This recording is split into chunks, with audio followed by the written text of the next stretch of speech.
My sister looked straight at her son and said, "Throw her food on the floor, she'll clean it." The boy did it without thinking twice. Pasta and sauce splattered all over my freshly mopped tiles, while she watched with a smile. I just stood there, holding the mop, pretending I didn't hear her words echo in my head. For years I had been her helper, her backup, her cleanup crew. But this time, something changed. I didn't argue or shout. I just picked up my phone, called one person, and said two words that ended everything. That afternoon had started like any other. I had spent the morning cleaning, doing laundry, and preparing lunch because my sister and her son were coming over. I wanted things to look nice, maybe too nice, as if it might make her treat me better. She always found something to mock, though. Dust on the shelf, the way I folded napkins, even the brand of pasta I bought. Still, I tried to be kind. I kept thinking that if I stayed patient, maybe she'd see me differently one day. She never did. When they arrived, the house filled with her perfume and noise. Her son ran straight into the living room, yelling about the video game he wanted to play. My sister didn't even say hello before complaining about the heat. I offered her water, but she waved it away. She had always carried herself like a guest in my own home, even though she'd been invited too many times to count. I felt that same mix of duty and dread, knowing this visit would turn into another performance where I played the quiet one. I served lunch on the table, simple spaghetti with meatballs, garlic bread, and salad. Her son wrinkled his nose, calling it boring. My sister didn't correct him. Instead, she laughed, saying, "He has expensive taste." I smiled politely, but felt that familiar sting. It wasn't about food, it was about control. She liked showing that her son could disrespect me without consequence. It gave her power. Every small act reminded me how she saw me, the one who cleans, the one who bends, the one who doesn't fight back. As they ate, I sat quietly, barely tasting my own food. Her son kept making a mess, dropping crumbs and flicking bits of pasta around. I reached for a napkin to wipe it up, but my sister stopped me with that smug smile of hers. "He'll clean it later," she said, knowing he wouldn't. I nodded anyway. That's what I always did. Agree and keep peace. My silence had become my armor. Even though it left me bruised inside, I kept my eyes on my plate, counting the seconds until they'd leave. Then came the moment. Her son pushed his plate away and crossed his arms. My sister leaned back, looked at him, and said those words, "Throw her food on the floor, she'll clean it." My stomach tightened, but I didn't move. The boy obeyed her instantly, laughing as spaghetti and sauce flew through the air. The sound of the plate hitting the floor echoed in my chest.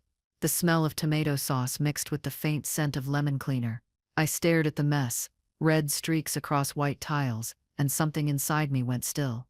My sister laughed, like it was a harmless joke. She even took out her phone to check her messages, as if nothing had happened. I bent down with a paper towel, wiping the sauce, trying not to look at her. My hands felt heavier than they should have. For years, I'd accepted every insult, every command disguised as humor. This time, though, the silence around me wasn't obedience. It was decision. I looked at the bright stain spreading across the floor and realized I wasn't angry. I was finished, pretending. As I cleaned, I thought about all the times I had let things go. The birthdays she ruined with her teasing. The holidays where she showed up late and left early. The years she borrowed money and never paid it back. Each memory piled up like the sauce on my floor. I wasn't a victim, not really. I had allowed her to treat me like one. I wanted to cry, but the tears never came. Instead, I felt something else. Calm. Cold, clear calm that made everything seem simple. I stood up slowly, looking at her still scrolling on her phone. Her son had run off to the living room. My mop leaned against the counter, water dripping into the bucket. For a moment I imagined telling her off, every insult, every wound, every year of resentment spilling out. But words would only feed her. She thrived on reaction. So I stayed quiet. I just looked at her, long enough for her to feel it. Her smile faltered, but she quickly recovered, calling me sensitive like always. She didn't know she'd already lost me. I walked to the sink, washed my hands, and dried them on a clean towel. My reflection in the kitchen window looked unfamiliar. There was no anger, no fear, just finality. I didn't know what I would do yet, but I knew it was something permanent. My phone sat on the counter beside the folded napkins. I glanced at it and thought of one number I hadn't called in years, the lawyer who had once handled our father's affairs. The thought came so naturally, it scared me, but it also felt right. My sister started talking again, complaining about her bills, her ex-husband, and how hard her life was. She said she was exhausted from responsibility. The same woman who hadn't worked in months. I listened without saying a word. She didn't notice that I wasn't reacting. She'd grown too used to my silence, meaning submission. But this silence was different. It had purpose. I felt like I was standing on the edge of something, and for once, I wasn't afraid to step forward. The power was quietly shifting, and she didn't even see it. The sound of her voice faded as I scrolled through my contacts. My thumb hovered over the lawyer's name. My chest didn't tighten, and my hands didn't shake. There was no drama, just certainty. I remembered the papers I'd once seen in Dad's old box, the ones about his property, the ones she'd told me to ignore. For years, I had wondered if she'd taken more than her share. But I never wanted to stir conflict. Now, standing on that sticky kitchen floor, I realized conflict had already been there all along. I pressed call. The line rang, and I stared at the mop, leaning in the corner. My sister kept talking, unaware of what I was doing. When the call connected, I didn't explain anything. I said 2 words that had been waiting for years. "It's time." Then I hung up. The sound was small but final. My sister laughed, asking who I was calling, still thinking it was some small gesture of defiance. She had no idea what door had just opened. And for the first time, I didn't care if she ever did. Her laughter filled the room, sharp and fake, bouncing off the walls like it always did. She thought I was bluffing, that I'd clean up, serve dessert, and pretend nothing happened. But she didn't notice the way I looked at her. I wasn't seeking approval anymore. I was looking at a stranger, one who'd mistaken my patience for weakness for too long. I picked up the mop again, not out of defeat, but out of habit, finishing what I started. My hands were steady, my thoughts clear. The floor would be clean, but things wouldn't be. When I finished, I emptied the bucket and watched the dirty water swirl down the drain. The smell of cleaner filled the room again, masking the tension. My sister told her son to get ready to go. She talked as if nothing had happened, like always. I nodded, smiled faintly, and said goodbye. But inside, everything was shifting. That phone call had started something I couldn't undo. I didn't feel guilt, just relief. A quiet, solid kind of relief that felt like exhaling after holding your breath for years. The house fell silent after they left. I stood in the doorway, looking at the clean floor reflecting the afternoon light. My phone sat on the counter, dark screen glowing faintly. I knew the lawyer would call back soon, and when he did, things would change forever. But for now, I just listened to the quiet hum of the refrigerator and felt peace for the first time in a long time. I had finally drawn a line. What came next would shake everything, but I wasn't afraid anymore. I was ready. Later that evening, I sat on the couch, staring at my phone. The call had been short, but its echo stayed with me. I didn't know what the lawyer would do yet, only that something had begun. The house felt cleaner than usual, almost empty. My sister's perfume still lingered faintly, mixed with the smell of soap. I thought about how easy it had been for her to humiliate me, how she'd turned me into her personal proof that kindness was weakness. I wasn't angry anymore. I was just waiting for the truth to move. When the lawyer called back, his tone was careful. He asked if I still had the documents my father left behind. I told him yes, they were packed away in a small box in my closet. He said he wanted to see them, that there might be something important. I didn't ask questions. I only said, "All right." After hanging up, I sat quietly for a long time. My hands rested on my knees. I realized how strange it felt to take control. My sister had always been the one who decided everything, but not this time. The next morning, I woke up early. Sunlight slipped through the curtains and landed on the mop, still leaning near the counter. It reminded me of yesterday's mess, and I smiled a little, not with joy, but with clarity. I made coffee and took the small wooden box from my closet. Inside were a few letters, old bills, and a folded envelope with my father's handwriting. I hadn't opened it in years. My stomach tightened as I broke the seal. The paper was thin and yellowed, but the words were still clear. He had written about fairness. He said both his daughters would receive equal parts of everything: his house, his land, his savings. But he also wrote about trust, how he hoped we would take care of each other. Reading those words made my chest ache. Somewhere between his hope and our lives, something had gone wrong. I folded the paper back and closed the box. I thought about how my sister had handled the estate after his death, how she insisted the paperwork was too complicated for me to understand. I finally knew what she'd done. I spent the rest of the day thinking. Part of me wanted to drive to her house and confront her, but another part knew that silence would speak louder. She expected noise, tears, and guilt. She didn't know how to handle distance. I decided to let her make the first move. She always did when she sensed control slipping away. I cleaned the kitchen again, not because it was dirty, but because it gave me peace. The mop glided across the floor, and I realized that, for once, I wasn't cleaning for anyone else. By afternoon, my phone started buzzing. First it was my mother, then my sister. I didn't answer either. My mother left a message saying my sister was upset and didn't understand why I was acting strange. That made me laugh quietly. To her, peace always looked like defiance. I went outside, sat on the porch, and listened to the birds. The quiet made me feel steady. I didn't owe anyone an explanation. The only sound was the distant church bell marking the hour, reminding me that time was finally on my side.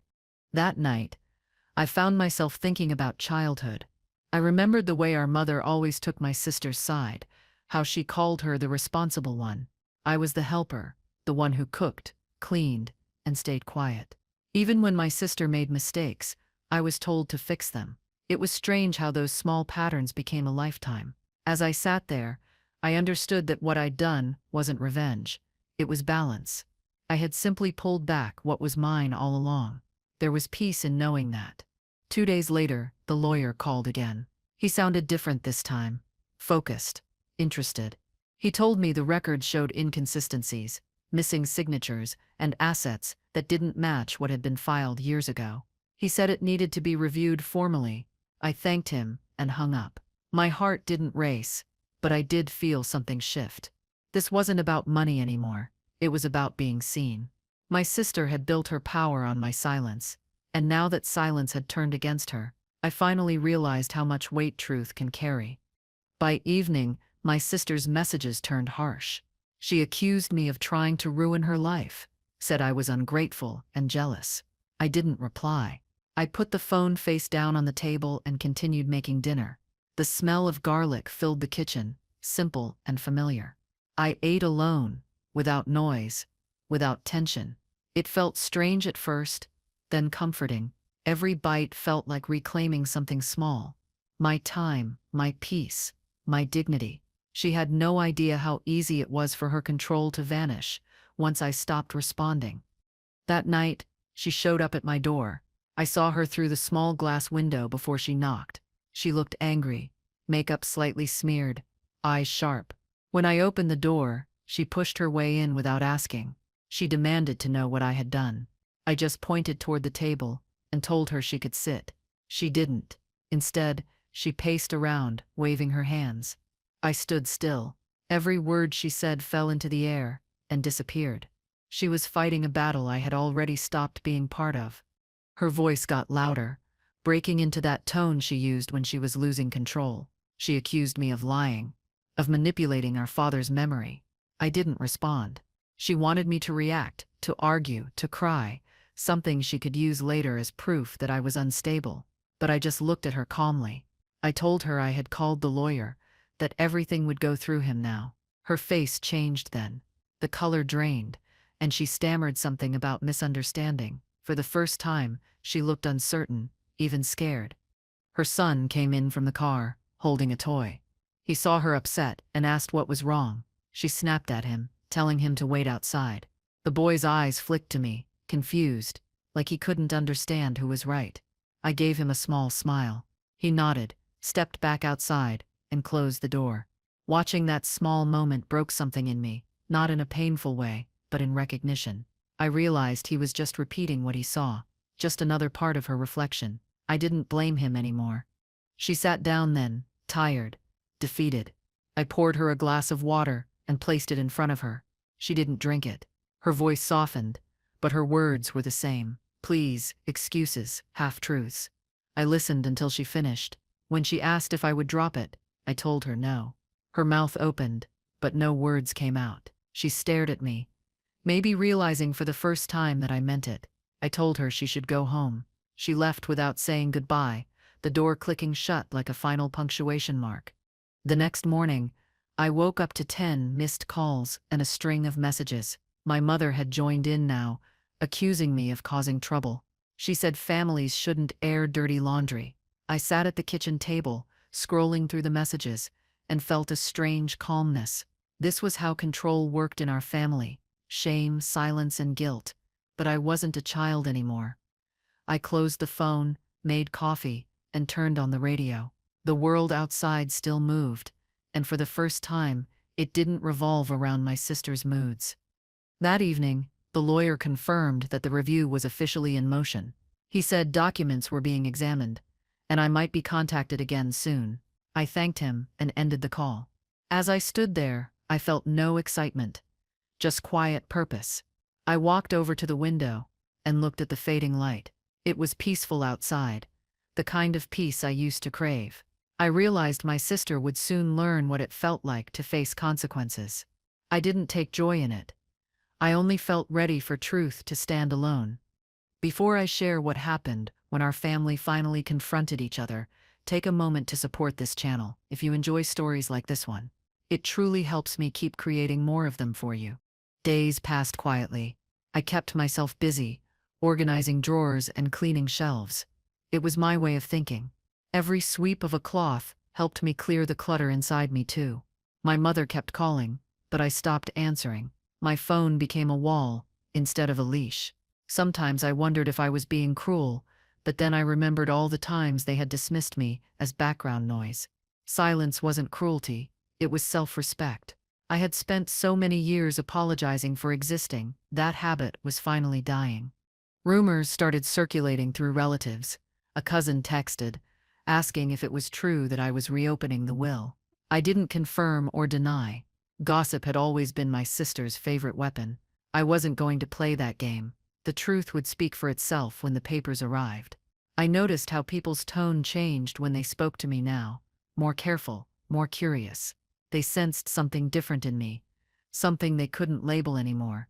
It felt strange to be seen as capable, but also freeing. Maybe this was what dignity sounded like. The following weekend, my sister sent a long message filled with guilt and nostalgia. She wrote about our childhood, how we used to play together, how Dad loved us both equally. It was her way of softening the edges, of rewriting the story before it was too late. I read it twice, then deleted it. I didn't need memories to cover the truth. Love built on control was never real love. I turned off my phone and stepped outside for air. The evening breeze felt different, cleaner, like the world was quietly approving my choice. The next day, I went through my father's things again, carefully reading every note and document. I found one small receipt tucked between letters, a transaction my sister had made using his name months after he passed away. It wasn't much money, but it was proof. My hands didn't shake as I placed it in an envelope. The evidence wasn't about revenge anymore. It was about closure. I was doing this not to punish her, but to end a story that had gone on too long. For once, I wanted a clean page. That evening, my mother showed up at my door. She looked tired, older than before, but her eyes were sharp. She didn't sit down, she just stood there, holding her purse like a weapon. She told me I was tearing the family apart. I didn't argue, I just asked her one question. Did you know? She looked away, pretending not to understand, but I saw it in her face. She had known all along, maybe not the details, but enough. She sighed and told me to be the bigger person. I smiled. I already was. After she left, I sat by the window for hours. The sun went down, and the streetlights came on. I could see my reflection faintly in the glass. For once, I didn't see someone small or quiet. I saw someone steady. The world outside continued. Cars passing, dogs barking, people living. My story felt smaller than it had in my head, and that was comforting. The truth wasn't dramatic. It was just real, and sometimes reality was the only thing strong enough to heal what pride had destroyed. The lawyer called again the next morning, saying the documents were clear enough to move forward. There would be a formal family review. He asked if I was prepared for that. I said yes. He paused, almost like he expected hesitation. I didn't feel any. After the call, I cleaned the kitchen again. Not because it was dirty, but because that's how I thought best. The mop glided across the tiles, and I smiled at the quiet rhythm. Cleaning used to make me feel small. Now it made me feel grounded. By evening, my sister called once more. But this time her voice was different, calmer, lower. She said she wanted to meet before the review. I told her we could meet at my house, nothing more. When she arrived, she looked tired, almost fragile. Her hair was unkempt, her eyes swollen. She sat at the table and tried to sound sincere. She said we should end this quietly, for the sake of family. I nodded, but I didn't agree. Her words were just smoke, and I had finally learned how to see through it. She started crying, saying she didn't mean to hurt me, that things got complicated after Dad died. I listened. She was skilled at turning guilt into pity, weaving her mistakes into stories that made her look helpless. But this time, her words had no effect. I wasn't her audience anymore. I told her the lawyer would handle everything now. She stared at me, maybe waiting for softness, but there was none. I didn't hate her. I just didn't belong to her version of our family anymore. I think she finally understood that. After she left, I sat alone in the kitchen again. The floor was spotless, the air still. I poured myself a glass of water and watched the reflection of the light ripple across it. Everything in that moment felt simple. I didn't know how the family would react once the truth came out, but I didn't care. Peace had a price, and I was willing to pay it. I looked at the clock on the wall. It ticked steadily, marking time not as a threat anymore, but as proof that my silence had power. The next few days passed, with a strange quietness. My sister didn't call again, and neither did my mother. The silence between us stretched wider than it ever had before. It didn't hurt the way I thought it would. It felt like rest. I spent those mornings watering the plants outside, noticing how calm everything looked when no one was trying to control it. For the first time, I understood that peace wasn't something that arrived, it was something you protected. And that's what I was finally doing, protecting mine. When the lawyer called to confirm the family meeting, I said yes without hesitation. He explained that all immediate relatives would attend, and that the evidence I'd provided would be presented clearly. I thanked him and hung up. The weight in my chest didn't come back, not even for a second. I had expected fear, but what I felt instead was balance. This wasn't about revenge anymore. It was about rewriting how I existed within this family. For once, my voice would not be the quiet one in the corner of the room. The night before the meeting, I couldn't sleep. I made tea and walked around the house, touching the familiar things that had once made me feel small. The chipped kitchen counter, the mop leaning near the fridge, the picture of my father above the table. I whispered to the photo that I hoped he'd understand why I was doing this. It wasn't to hurt anyone. It was to stop being hurt. I left the tea half finished and went to bed, finally falling asleep, knowing I had nothing left to hide. The morning of the meeting was warm and still. I wore a plain blouse, tied my hair back, and left the house early. The streets were quiet as I drove. My sister's car was already parked outside the lawyer's office when I arrived. Seeing it there made my stomach tighten, but not from fear, just awareness. Inside, I saw her talking to our mother, both trying to look calm. When they noticed me, their expressions froze. I nodded politely and took my seat. The air felt heavy with things that were about to change. The lawyer entered the room, carrying a folder. He greeted everyone and began explaining the review process. My sister interrupted him twice, trying to sound confident, asking if this was really necessary. The lawyer's tone stayed calm, as he said it was not only necessary, but overdue. My mother shifted in her seat, glancing between us. I stayed silent, letting him speak. My silence wasn't weakness now, it was strength. The papers were placed on the table one by one, each one a quiet truth I had carried alone for years. When the lawyer opened the folder, the sound of the paper filled the room. He started with the will, our father's exact words, written in his own hand. He explained how both daughters were meant to share equally, how any change required both signatures. Then he turned to the transaction records and pointed out where the forgery began. The handwriting wasn't mine, but my sister's.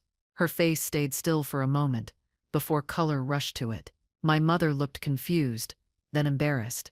I didn't speak. The truth didn't need my voice anymore.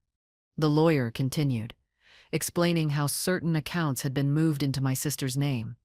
He spoke clearly, not accusing, just presenting facts. My sister kept interrupting, saying it was a misunderstanding, that she only followed what our father wanted. The lawyer nodded and said he understood, but that the documents didn't match her story. The room went silent again. My mother looked at her, searching for something to say. My sister avoided her eyes. I sat still, watching the same woman who once made me clean up her messes now drowning in her own. My mother turned toward me then, asking why I didn't bring this up earlier. Her tone wasn't gentle. It was scolding. She said I should have talked to my sister privately, not embarrassed the family. I just looked at her and said, I tried. She didn't respond. That one sentence seemed to take the wind out of her. The lawyer cleared his throat and continued. My sister rubbed her temples, shaking her head, whispering something about me being ungrateful. Her words felt small now. They no longer carried the weight they used to. The meeting dragged on for an hour. By the time it ended, my sister was crying quietly. My mother stayed seated, staring at the papers, like they were written in another language. The lawyer summarized what would happen next. Revisions, repayments, proper transfers. He spoke of fairness, not punishment. I nodded. My sister didn't look up. When we left the office, I walked past her, without saying a word. The sound of her heels on the floor echoed behind me, but I didn't turn around. That part of my life had ended inside that room. Outside, the sunlight was blinding. I stood near my car, letting the warmth hit my face. My mother came out a few minutes later, holding her purse tight, her lips pressed together. She didn't speak to me. She walked straight to my sister's car. They sat inside for a long time before driving off. Watching them leave, I realized that being alone wasn't the punishment I once thought it was. It was freedom. I got into my car and drove home with the windows down, feeling lighter than I had in years. When I reached home, I placed the folder from the lawyer on the counter and stared at it for a while. It didn't look powerful or important. It was just paper, but to me it was everything that had been taken and finally returned. I brewed a fresh cup of tea, opened the window, and listened to the world outside. The sound of children playing, cars passing, and a faint bell from the nearby church blended into something calm. My house didn't feel empty anymore. It felt like mine, fully and finally mine. That night, I dreamed of my father. He was sitting on the porch, watching the sunset, holding his old coffee mug. He didn't speak in the dream. He just looked at me with a small smile, the kind that said he was proud without words. When I woke up, the morning light filled the room. I sat on the edge of the bed for a long time, thinking about how strange it was that peace can look so simple. It wasn't loud or dramatic. It just existed quietly, waiting for me to notice it. Later that week, word spread through the extended family. A cousin called to ask if I was really taking legal action. I told her I wasn't taking anything. I was just giving things back their rightful shape. She didn't know what to say. People liked to gossip about drama, but they didn't know what to do with dignity. After hanging up, I realized I didn't feel angry at anyone anymore. My sister had stolen from me. Yes, but she had also freed me. She forced me to stop waiting for permission to matter. My sister sent one last message that evening. It was short, just a few sentences asking if I was happy now. I read it, then deleted it. I didn't feel anger or guilt. I felt distance, the kind that heals instead of hurts. I went for a walk, passing the same small park we used to play in as kids. The swings creaked in the wind. I watched them move, empty but still alive. Sometimes, letting go didn't mean losing, it meant making space for something better to grow in its place. The days that followed were quiet. My mother didn't visit or call. The house stayed calm, the air soft. I started cooking more, trying new recipes. It felt strange to make food only for myself. For so long, every meal had been about serving someone else. My sister, my mother, guests who never thanked me. Now each dish felt like an act of care, directed inward. Even cleaning the kitchen felt different. It wasn't a chore anymore. It was a way of honoring peace. I didn't need their approval to feel complete. One evening, I found an old photo album on the top shelf. It was covered in dust, edges frayed from time. I opened it and saw us as kids, two sisters standing side by side, arms around each other, smiling at something off camera. It felt like a lifetime ago. I touched the photo and wondered when things had started to twist between us. Maybe it had always been that way. Maybe love and rivalry had always shared the same roots. I closed the album gently. Some memories were better left unspoken. A few days later, the lawyer called again to confirm everything was finalized. My share had been restored, and all documents were corrected. He congratulated me for handling things gracefully. I thanked him and laughed softly. Grace wasn't something I was born with. It was something I built from years of being quiet. After hanging up, I looked around my kitchen. The same mop leaned near the wall, but it no longer represented servitude. It was just a tool now. I smiled, realizing how powerful it felt to redefine the meaning of things. That night, I sat outside with a blanket and watched the sky. The stars were faint, the air cool. I thought about my sister and wondered how she was handling everything. I didn't wish her pain. I just hoped she'd learn something from it. Maybe losing control would teach her empathy. Maybe not. Either way, it was no longer my responsibility to fix her. The realization felt freeing, like setting down a heavy box I'd been carrying for years without noticing how much it hurt my shoulders. The following morning, I went grocery shopping for the first time in weeks. Walking through the aisles felt different. I wasn't rushing to please anyone, just choosing what I liked. I picked my favorite snacks, the brand of coffee she used to mock, and even a bouquet of flowers for the kitchen table. At the checkout counter, I smiled at the cashier, realizing I hadn't smiled naturally in a long time. Small moments of normalcy felt sacred now. Peace wasn't about big victories. It was about tiny choices that no one could steal. When I came home, I noticed a letter on my doorstep. It was from my sister. The handwriting was shaky, uneven. I held it for a while before opening it. Inside, she wrote that she was leaving town for a while. She said she needed space, that everything had gotten out of control. She didn't apologize. Not really. But there was something softer in her tone. I folded the letter and placed it inside my father's old box. Maybe someday, I'd be ready to read it again. For now, it was enough. That night, I lit a candle and sat quietly in the living room. The flame flickered against the walls, casting soft light over the photo of my father. I thought about the choices that led me here, the years of silence, the moment of breaking, the call that changed everything. I realized the biggest shift wasn't what happened around me. It was what changed inside me. I had stopped needing validation. I had learned to stand alone without anger. That realization didn't feel dramatic. It felt natural, like breathing clean air after years underground. Over the next few days, I started decluttering the house. Drawers, closets, shelves. Everything I didn't need went into boxes. Some items went to charity, others to the trash. It felt symbolic, letting go of things that once anchored me to an old version of myself. I found one of my sister's old gifts, a small red scarf. For a second, I almost kept it. Then I folded it carefully and placed it in a donation bag. Holding on didn't always mean love. Sometimes it was just another form of fear. Each morning, I began noticing new things about life. The sound of the mail truck passing, the smell of toast, the way sunlight landed on the tiles at different hours. These were the things I used to miss while trying to please everyone else. Now they felt like rewards, small glimpses of freedom. The house felt alive again, not with noise, but with presence. I was learning that peace didn't have to be earned through suffering. It was already waiting. I had just been too busy cleaning other people's messes to notice. Sometimes, guilt tried to creep back in. I'd think about my sister's face at the meeting, the way her voice broke. But then I'd remember all the years she used mine to steady herself. I had been her cushion against consequences. The guilt faded once I realized that protecting her had never protected me. Forgiveness didn't have to mean returning to pain. It could simply mean releasing it.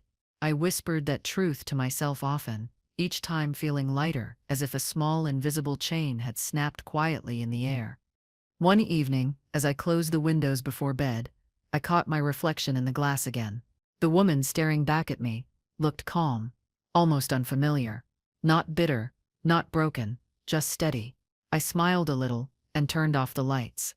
I wasn't sure what would come next, but I knew one thing. I would never let anyone treat my peace like their floor again. It had taken years to find this version of myself, but she was finally here, standing tall in the quiet, and she wasn't leaving. The next week brought a quiet rhythm. I woke early, cooked breakfast, and watched the morning sun rise through the curtains. Every small act felt meaningful again. My life had once revolved around pleasing others, but now it moved on my own time. I still thought about my sister sometimes, how easily she had turned love into control, but I no longer felt bitterness. I understood now that she didn't know another way to exist. That realization didn't excuse her, but it freed me from trying to fix what was never mine to fix. One afternoon, while cleaning out the hallway cabinet, I found something unexpected, a half-finished puzzle we had started as kids. Most of the pieces were missing, but one small section remained intact, a house surrounded by trees. I stared at it for a while, remembering how she used to hide the final piece just to win. I smiled faintly, not out of sadness, but acceptance. That was who she was, even then. I placed the puzzle back inside the box and set it on the shelf. Not everything broken had to be completed. That evening, rain began to fall. The sound against the windows felt comforting, like a quiet companion. I made tea and sat near the window, watching the water blur the world outside. It reminded me of the day she'd humiliated me, the way sauce had spread across the floor. But now that memory didn't sting. It was just another storm that had passed. I realized then that peace wasn't a moment, it was maintenance. Something you protected every day, the way you protect warmth in a cold house. It took effort, but it was worth it. The next morning, I received an email from the lawyer. The final transfer was complete. My father's property, my rightful share, now officially carried my name. I stared at the screen for a long time, not because of excitement but disbelief. For years, I had been invisible in this family. Now my name sat in black ink, undeniable. It wasn't about ownership, it was about acknowledgement. I closed the laptop, took a deep breath, and smiled. The world hadn't changed much outside, but something enormous had shifted inside me. Later that day, I decided to visit my father's grave. I hadn't been there in years, not since the funeral. The cemetery was quiet, lined with old trees swaying in the wind. I placed fresh flowers by the stone and brushed off the dust. I told him what had happened, not with words, but with presence. Standing there, I felt a soft weight lift from my shoulders. He had always wanted fairness between us. I hoped he'd see that, even if it came late. Balance had finally returned. I felt peace standing there, not sorrow. On my way back, I stopped at a small bakery. The smell of fresh bread filled the air, warm and familiar. I bought 2 loaves, one for me and one I didn't know what to do with yet. Maybe I'd give it to a neighbor. Maybe I'd just keep it for tomorrow. Small acts of choice felt new again. I wasn't living reactively anymore. I was making decisions that belonged to me. Even something as small as buying bread reminded me that life didn't have to revolve around damage. It could simply move forward. That night, I went through a few old boxes of photos. Most of them were from happier times. Birthdays, school events, family picnics. In nearly every picture, I was standing slightly behind her, half hidden, holding something. A bag, a tray, a towel. Always the helper. I studied those faces. Hers, mine, our parents, and realized how deeply roles can bury themselves into us. But I also noticed something else. In each picture, my eyes looked steady, not weak. Maybe the strength had always been there. It just took this long for me to see it clearly. The following morning, the air smelled like rain even though the sky was clear. I opened all the windows to let it in. The house felt light, almost like it was breathing with me. I brewed coffee and sat at the table, writing down small goals on a notepad. Things I wanted to do just for myself. Learn gardening, visit the coast, paint the spare room. None of it was grand, but that was the point. My life didn't need to be loud anymore. It just needed to be mine, piece by piece. In the afternoon, I got a message from an unknown number. It was my nephew. His words were short and careful. He said he missed me, and that his mom had been sad lately. I didn't know how to respond right away. After a few minutes, I told him I missed him too. I didn't mention his mother. He didn't mention what she told him. There was nothing else to say. Still, his message stayed with me.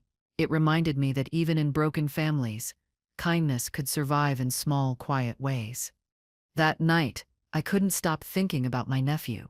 He had grown up seeing his mother's version of power. I wondered what he'd remember about me. Would he think I was cold for standing up for myself?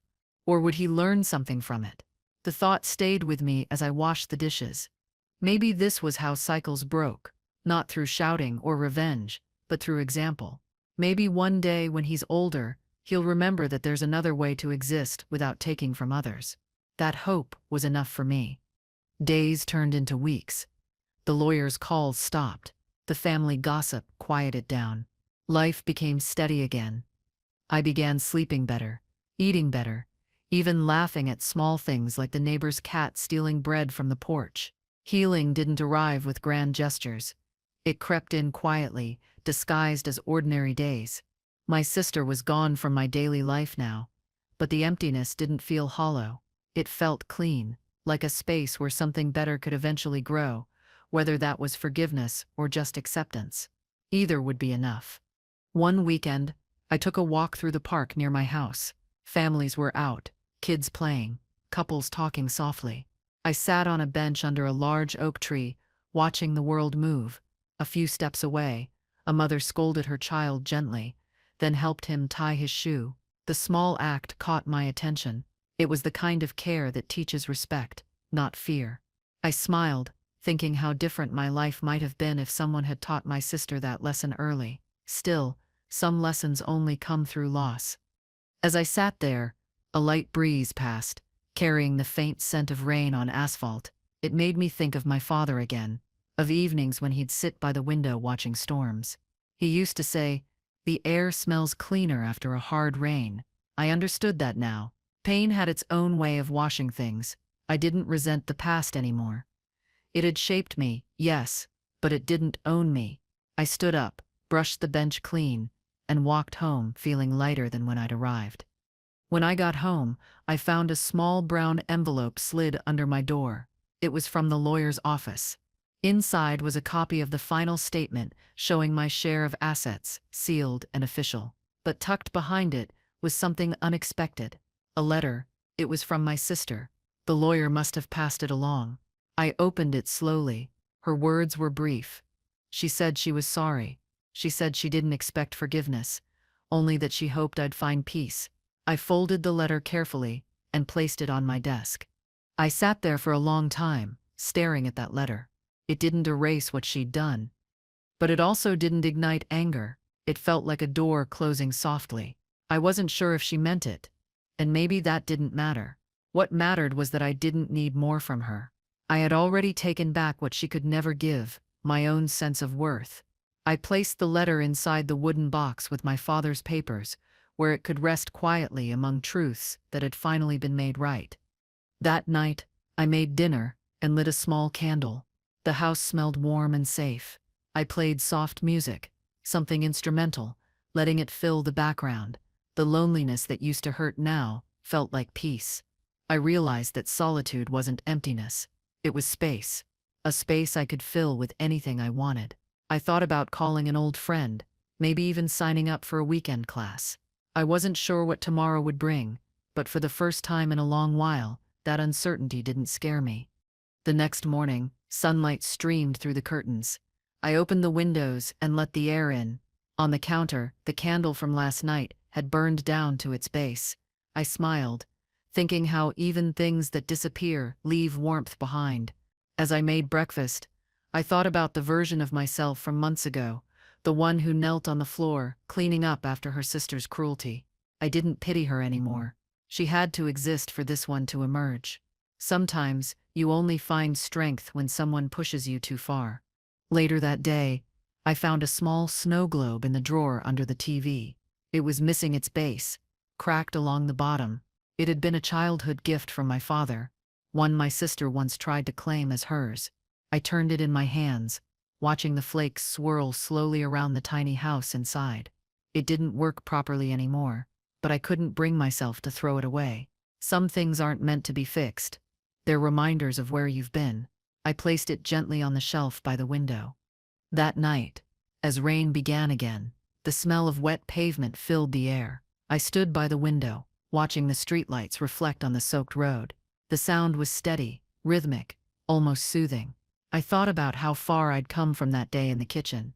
Back then, my silence felt like defeat. Now silence felt like power. It wasn't about avoiding confrontation anymore. It was about knowing I didn't have to explain myself to anyone who refused to understand. That kind of peace was something no one could take away again. The following morning, I decided to visit my father's old workshop behind the house. It had been locked for years. The hinges creaked when I opened the door. Dust covered everything. His tools, his old clock, a small stool he used to sit on. I stood there quietly, taking it in. I could almost hear him humming like he used to when he worked. I realized then that he wasn't gone, not completely. He lived in these small things, in the lessons he left behind about honesty, effort, and the value of quiet strength. I found one of his old watches lying on the workbench. It was rusty, but when I wound it gently, it ticked faintly. Only once, but enough to make me smile. Time had moved forward for everyone, yet somehow it felt like he'd left a small reminder just for me. I placed the watch in my pocket, knowing it might never tick again. It didn't matter. It had done its job. Some things didn't need to last forever to mean something. They just needed to exist long enough to remind you of what's worth keeping. As I walked back toward the house, the sky cleared and sunlight touched the wet grass. I sat on the porch, holding the old watch, listening to the faint hum of the world. Everything felt connected. The rain, the light, the quiet. My sister's absence didn't feel like loss anymore. It felt like space I could finally fill with peace. I thought about calling her, then decided against it. Some wounds needed distance to heal. Forgiveness didn't always require contact. Sometimes it just required release. I whispered goodbye to the past, softly but completely. Later that day, I received a text from my nephew again. He said he and his mom were moving to another city. He thanked me for being nice to him, even when things were tense. I smiled, replying with a short message, wishing him luck. His kindness felt genuine. Maybe the next chapter of their lives would be different. Maybe he'd grow up remembering the strength that comes from calm rather than control. I didn't know for sure, but I hoped so. Sometimes, change begins with small seeds like that. That evening, as the sun set, I cooked myself dinner, just for one. I set the table neatly, placed flowers in a small vase, and ate without rushing. I didn't need company to make the meal feel meaningful. The kitchen that once echoed with tension now felt peaceful. Every detail, the dishes, the clean floor, the warm light, felt like a quiet celebration. It wasn't about winning or proving anything. It was about reclaiming a space that had always been mine, but never felt safe until now. That realization made me smile without effort. After dinner, I sat by the window again, sipping tea as the sky turned dark. The distant bell from the church rang softly, marking the hour. Each sound felt deliberate, almost like it was keeping rhythm with my thoughts. I looked around my small home, seeing it not as a place of confinement, but of peace. Everything I'd lost had made space for something more valuable, self-respect. My life had been rebuilt from the quiet up, and for the first time in years, I didn't feel like I owed anyone an explanation for that. The next morning started quietly. I woke up before the alarm, made coffee, and opened the curtains. The sunlight hit the clean tiles, turning them gold.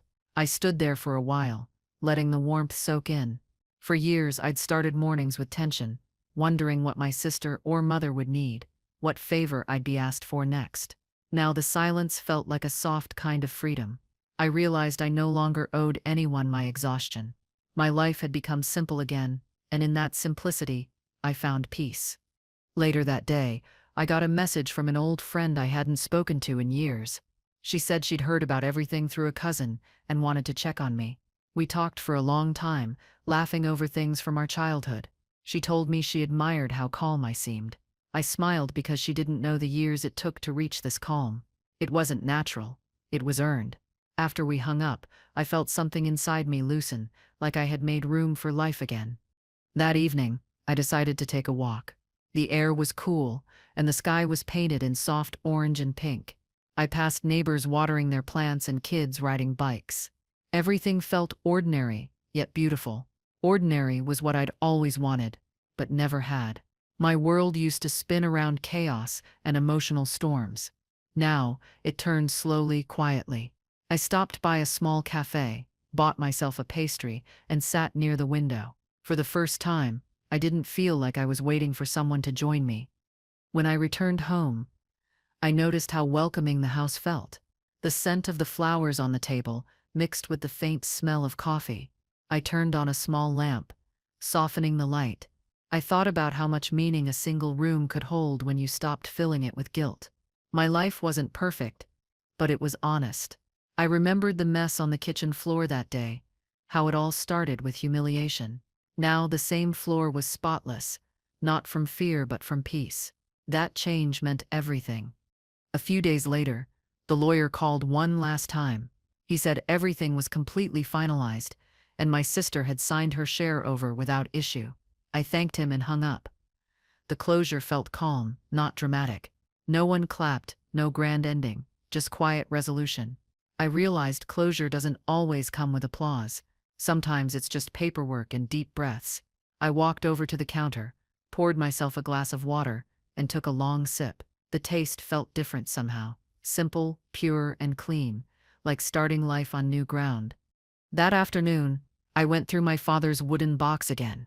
It felt right to organize it one final time. I removed old bills and faded letters, keeping only the things that still mattered. The will, the photo of him smiling by the porch, and the small note he once left saying, "Be kind, but be firm." I smiled when I read it. He probably never imagined how much that line would shape me one day. I closed the box gently and placed it on the shelf, right beside the snow globe that never worked.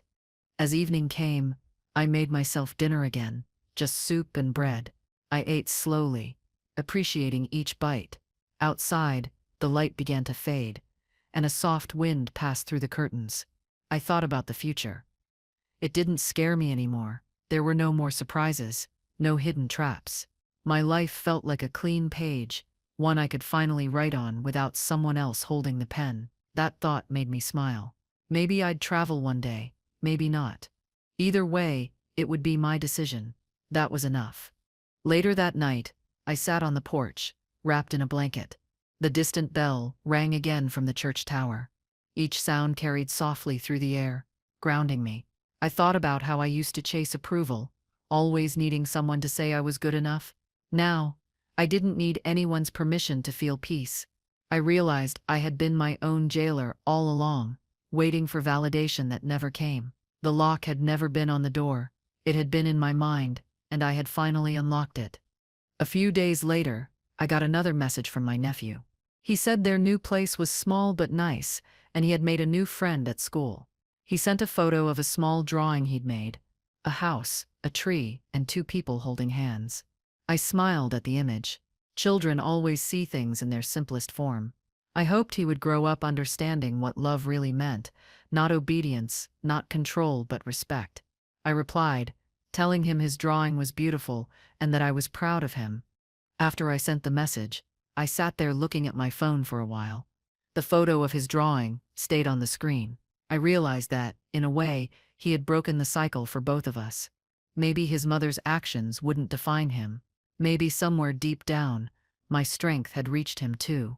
That thought made my eyes sting, but I didn't cry. It wasn't sadness. It was hope. I placed the phone down, feeling a quiet pride in knowing I had done something that mattered, even if no one saw it. That weekend, I decided to repaint the living room. The color had faded over the years, and I wanted something brighter. As I rolled the paint across the walls, I felt like I was covering up old memories, not erasing them, but transforming them. The new color made the space feel fresh and alive. I played music as I worked, something cheerful. By the time I finished, the sun was setting, and the room glowed with a warmth I hadn't felt in years. Change didn't always need to be dramatic. Sometimes it was paint and patience. As the paint dried, I sat on the floor, drinking lemonade and looking around. Everything felt lighter. I realized that healing was like that. It wasn't one big moment, but hundreds of small ones.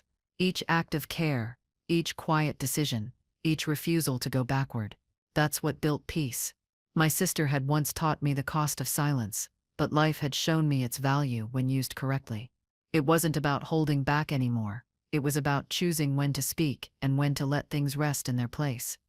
That night, I cleaned up the paintbrushes and noticed the faint smell of newness still in the air. I turned off the lights and stood in the middle of the room for a moment. The house didn't feel like just a place anymore. It felt like a reflection of me. I thought about how far I had come since that afternoon when I was told to clean the floor like a servant. I didn't just clean the floor that day.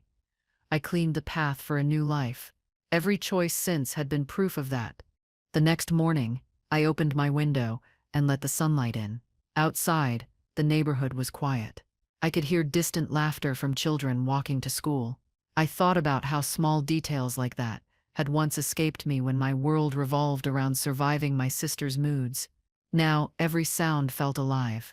I made breakfast, added fresh flowers to the table, and felt grateful for ordinary peace. It was strange how something so simple could feel so powerful. It made me wonder why I ever believed I needed chaos to feel alive. That afternoon, I found myself flipping through an old cookbook. Many of the recipes were my mother's. I used to cook from it only when she visited, hoping to earn her approval. Now I cooked from it for fun. I made her favorite stew, but this time I didn't follow the instructions exactly. I added what I liked. The smell filled the kitchen, warm and earthy. It didn't taste like hers. It tasted like mine. I realized healing meant not rejecting the past, but rewriting it so it could finally belong to you.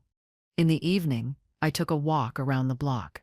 The air was crisp, and the streetlights had just turned on. I passed houses glowing softly, people talking on porches, and music drifting faintly from an open window. Life felt connected again, not in a way that demanded anything from me, but in a quiet, shared rhythm. I no longer felt like an outsider in my own world. The stillness wasn't lonely anymore. It was full. Every sound, every light, every passing breeze reminded me that peace was no longer something fragile. When I returned home, I noticed how comfortable the house had become. The scent of fresh paint still lingered. I placed the snow globe back on the windowsill and wound the broken base, even though it no longer worked. Watching the faint shimmer inside reminded me that beauty didn't need to be perfect to be real. I realized that my sister had chased perfection her whole life, and it had cost her everything. I no longer wanted that. I just wanted authenticity, even if it came with cracks and unfinished edges. That night, I made tea and sat on the couch with a book. The pages rustled softly, blending with the sound of rain outside. I paused at one point and looked around the room. Everything in it had a story, some painful, some healing, but together they told one truth. I had survived being invisible. And not only survived, but grown from it. I had become someone who could sit with her own company and feel complete. That kind of strength doesn't come from anger. It comes from finally understanding your own worth. The next day, I visited the local library. It had been years since I'd gone there. The librarian greeted me warmly, and I felt a sense of belonging I hadn't felt in a long time. I browsed through the shelves until a small notebook caught my eye. It was plain, nothing special, but I decided to buy it from the front desk. On the first page, I wrote just one line: "Today I live for myself." It wasn't a declaration, it was a reminder. A promise I intended to keep. no matter what. That evening, I received another short message from my nephew. It said, "Mom's doing better," just 3 words, but they carried weight. I sat quietly, letting the words settle. Maybe things were changing for her too. Maybe life was finally teaching her what I couldn't. I wished her well in my heart, not out of guilt or hope for reconciliation, but out of understanding. We were both products of the same home, just shaped differently. Forgiving her didn't mean returning. It just meant walking forward without carrying the past. Over the next few days, I started journaling every morning, just small entries. What I noticed, what I felt, what I hoped. Writing helped me see how far I'd come, not in distance, but in clarity. Each page felt lighter than the last. I wrote about the day my sister humiliated me, and how that single moment had turned into freedom. Sometimes, endings hide inside cruelty, disguised as beginnings. I had learned that pain, when faced, loses its power. Each word I wrote felt like reclaiming a part of my voice I'd buried. One morning while writing, I realized I hadn't thought about my mother in days. It wasn't out of avoidance, it just happened naturally. I didn't know if she still sided with my sister, or if she'd started seeing things differently. I decided not to find out. Some relationships only survive when distance becomes the boundary. That truth no longer hurt. I had learned to release without resentment. Letting go wasn't giving up. It was understanding that peace and control can't share the same space. I chose peace every time. That afternoon, I organized my bookshelf and came across a small diary with a torn last page, one of my father's. I had seen it before, but never read it fully. The final page was missing, but the remaining words spoke about love and fairness. He had written about how much he hoped his daughters would protect each other. I smiled sadly, wishing he could have seen how things turned out. Still, in a way, he had gotten what he wanted. The truth had come to light, and peace had finally found its place. That night, I placed the diary beside the snow globe. The two looked oddly fitting together, one unfinished, the other broken, both meaningful. I turned off the lights and let the moonlight spill across the floor. I thought about how my sister once used my quietness against me, how she mistook calm for weakness. Now I understood that silence can be strength when used with purpose. I didn't need to prove anything anymore. The proof was in the peace that filled my home and the calm that lived inside me. Before going to bed, I looked out the window. The night was clear. Stars scattered like tiny lights across the dark sky. I whispered a quiet thank you to the universe, to my father, to myself, not for what I gained, but for what I finally let go of. My sister had taught me how painful control could be, but life had shown me how gentle freedom feels. I turned away from the window, ready to sleep, knowing tomorrow would come quietly. And this time, that quiet would belong to me. The next morning, I woke early and opened the curtains. The first light of dawn stretched across the sky, pale and soft. I made coffee and sat at the table, watching the steam rise. There was no rush, no noise, no unfinished business waiting for me. For so long, my life had revolved around other people's demands. Now the stillness felt earned. I realized I no longer carried resentment, only understanding. I didn't need an apology anymore. The peace itself had become my answer, and that felt like the truest kind of closure. That day, I decided to visit our childhood home. It stood on the edge of town, half forgotten, but still standing. I hadn't been there in years. The garden was overgrown, and the gate creaked when I opened it. Each step on the path brought back memories. Our laughter, our fights, our father's voice calling us in for dinner. The house looked smaller than I remembered, and quieter. I didn't go inside.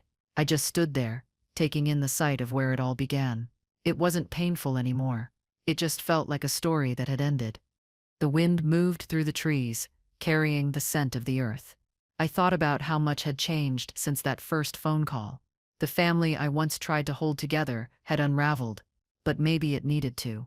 Sometimes truth doesn't destroy, it just reveals what was already broken. I looked at the front door and whispered goodbye, not just to the house, but to the version of me that lived for everyone else. I turned around and walked away, leaving the past behind with steady steps that didn't hesitate this time. On my way back, I stopped by a small antique shop. Inside, everything smelled like old wood and dust. I wandered through the aisles until I saw a clock that looked almost like the one my father used to fix. I bought it without thinking. It didn't work perfectly, but I liked that about it. When I placed it on my kitchen shelf later, the uneven ticking filled the house with a rhythm that felt human, imperfect but real. Every sound reminded me that life doesn't need to run smoothly to keep moving forward. That evening, I made dinner again. Grilled fish with vegetables and rice. I poured a glass of water and sat at the same table where everything had once fallen apart. The same floor that once caught my tears now caught the soft glow of the lamp. I realized healing didn't mean forgetting what happened. It meant changing what those memories meant to you. My sister's cruelty had started my transformation, and in a strange way, that made me grateful. Some lessons hurt, but they build the kind of strength that nothing else can. After eating, I washed the dishes and wiped the counter. My movements were calm, unhurried. I didn't feel like I was cleaning out of habit anymore. It felt like gratitude. Every plate, every cup, every quiet act was a reminder that my space was mine alone. I caught my reflection in the window again, and for the first time, I didn't look away. I liked the woman I saw now. She wasn't bitter, she wasn't broken, she was simply herself, no longer bending, no longer begging to be seen. She finally saw herself. The following morning, I got another short message from my nephew. He said they were settling in fine, and that his mom had started a new job. I felt a mix of relief and quiet pride. Maybe she was learning something too. People don't change overnight, but they can begin. I wished her well silently, not as a sister tied by obligation, but as one human wishing peace for another. The bond between us didn't need to exist anymore, yet it didn't have to vanish either. It could simply rest where it belonged, in the past. That day, I decided to take a short trip to the coast. The drive was long, but peaceful. When I reached the ocean, the horizon stretched endlessly before me. The waves rolled in and out, constant and forgiving. I stood at the edge of the water, letting the wind hit my face. It smelled of salt and freedom. For the first time in my life, I felt completely unchained. I whispered softly to the waves, thanking them for their reminder that life moves on whether we're ready or not. And that's okay. I stayed there until the sun began to set. The sky turned orange, pink, and gold, reflecting on the water like fire. I thought about my father's words about fairness and how time had finally honored them. Justice had come quietly, not through revenge, but through truth. I realized that forgiveness wasn't about erasing what someone did. It was about refusing to let it poison you forever. I didn't forgive to free her. I forgave to free myself. Standing there with the wind tugging at my hair, I finally understood what peace really meant. When I got home that night, the house felt warmer than usual. I turned on the small lamp by the couch and placed a seashell from the beach on the table. It wasn't valuable, but it symbolized something simple: movement. Everything in life moves forward, even when we think we're stuck. I sat down with a blanket and listened to the faint ticking of the clock. The uneven rhythm no longer bothered me. It sounded alive, just like me, imperfect but steady. That sound became my reminder that healing doesn't need to be flawless. The next few days passed gently. I kept my routine, writing, walking, cooking. Life had become soft around the edges, predictable but comforting. Sometimes I'd still think about my sister, but the thought didn't sting anymore. It was like remembering a chapter from a book you've finished reading. It shaped you, but you don't need to reread it. I began focusing on what came next. New hobbies, new people, new chances. I didn't know what the future held, but I knew one thing for sure: I would never shrink myself to fit again.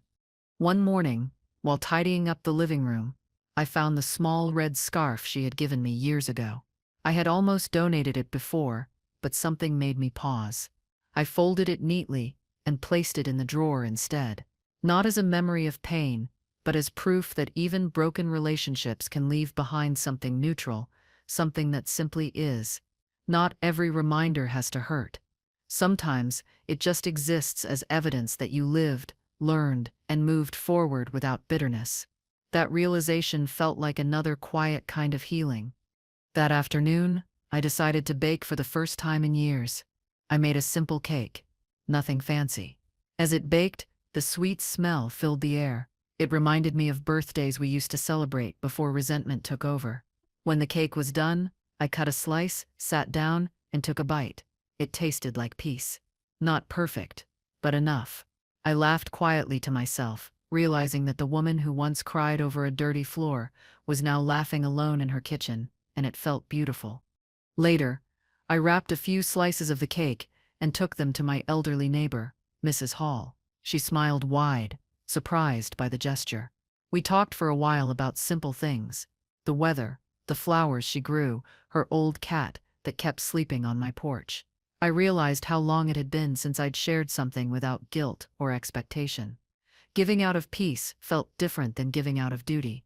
It left me lighter, not drained. That night, I slept better than I had in months, surrounded by quiet gratitude. A few days later, I started volunteering at the local library, helping organize books. The quiet hum of the place suited me. The librarian thanked me often, saying I brought calm energy to the room. I smiled, thinking how strange it was to hear that. The calm she saw had once been survival. Now it was freedom. Each day I spent there reminded me that peace doesn't mean isolation. It means creating gentle spaces where you can simply exist. I was finally living a life that didn't hurt to wake up to. One evening, I walked home from the library under a fading sunset. The streets were calm, the air cool. I passed a shop window and caught my reflection again. I stopped for a moment, looking at myself through the glass. The woman staring back looked grounded. There was no bitterness left, just quiet strength. I smiled softly, realizing that all the chaos had led me here. Pain had been a teacher I didn't ask for, but needed. I whispered to myself, "You made it." And for the first time, I truly believed it. At home, I lit a candle and sat by the table. The flame flickered, casting soft shadows on the walls. I thought about how everything in my life had come full circle: the humiliation, the confrontation, the healing. I no longer carried the weight of needing anyone's understanding. My peace didn't need validation. It was self-sustaining now. I looked around my little home and felt gratitude for every quiet corner. Sometimes happiness isn't loud or visible. Sometimes it's just the feeling of sitting in your own silence without fear or demand. The next morning, I decided to write one last entry in my notebook.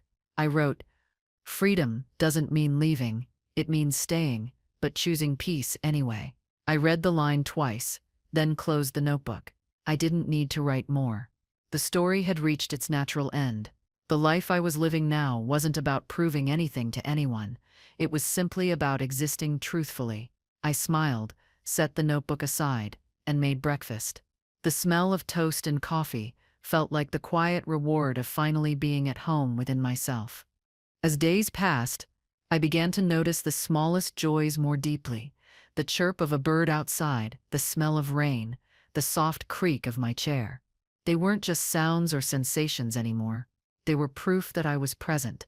That was something I had lost long ago when I lived under other people's expectations. I had stopped noticing life itself. Now every ordinary thing felt new. It wasn't that the world had changed. It was that I finally had the space to see it clearly again. That was the real gift. One evening, as I watched the sunset from my porch, I realized I didn't feel the need to look back anymore. The pain, the arguments, the years of silence, they all felt distant, like another life. I didn't hate my sister. I didn't miss her either. She had her path, and I had mine. Both of us were learning in different ways. Maybe that was how it was meant to be. Some stories don't need a reunion. They just need an ending that lets everyone breathe. That realization felt like forgiveness in its simplest form. That night, I made tea and stood by the window, listening to the faint ticking of the old clock. Its uneven rhythm was comforting now. I thought about how the same house that once witnessed my humiliation had become the place where I rebuilt my strength. It was strange how life worked like that, turning wounds into wisdom without asking for permission. I smiled, holding the warm cup in my hands. I had finally stopped waiting for peace to arrive. I had learned to create it instead, one quiet moment at a time. Weeks later, I received one last message from my sister. It simply said, "Thank you for not hating me." I didn't reply, but I smiled. That message was enough. Maybe she had finally begun to understand. The silence between us didn't feel heavy anymore. It felt respectful. Some connections are meant to rest quietly, rather than be repaired. I deleted the message, not out of anger, but acceptance. I didn't need it saved anywhere. The forgiveness had already happened inside me, where no message could capture it anyway. That night, I stood in the kitchen again, the same spot where everything started. I looked at the floor, now spotless and shining under the soft light. I remembered kneeling there, broken, cleaning up a mess that wasn't mine. Now, I stood tall, calm, whole. The difference between then and now wasn't time, it was choice. I chose myself, and it changed everything. The pain had once felt endless, but it had led me here. I took a deep breath, and for the first time, the air felt entirely my own. The clock ticked softly in the background. The candle flickered by the window. I poured myself another cup of tea and sat down. Outside, the faint bell from the church echoed in the distance, steady and calm. I closed my eyes and listened. Each sound felt like a heartbeat, steady and alive. I wasn't waiting for a new beginning anymore. I was living it. I smiled quietly to myself, grateful for the chaos that forced me to find stillness. Peace wasn't given to me. I had built it from everything that tried to break me. As night settled, I looked around my small, warm home. The air was still, the floor clean, the quiet deep and full. I thought about all that had been lost, and all that had been found. The past no longer hurt. It had simply shaped me. I turned off the lights and stood in the doorway for a moment, taking in the calm. My life wasn't perfect, but it was finally mine. I smiled softly and whispered, "I'm free." The words didn't echo. They simply belonged to me, to my home, to my peace.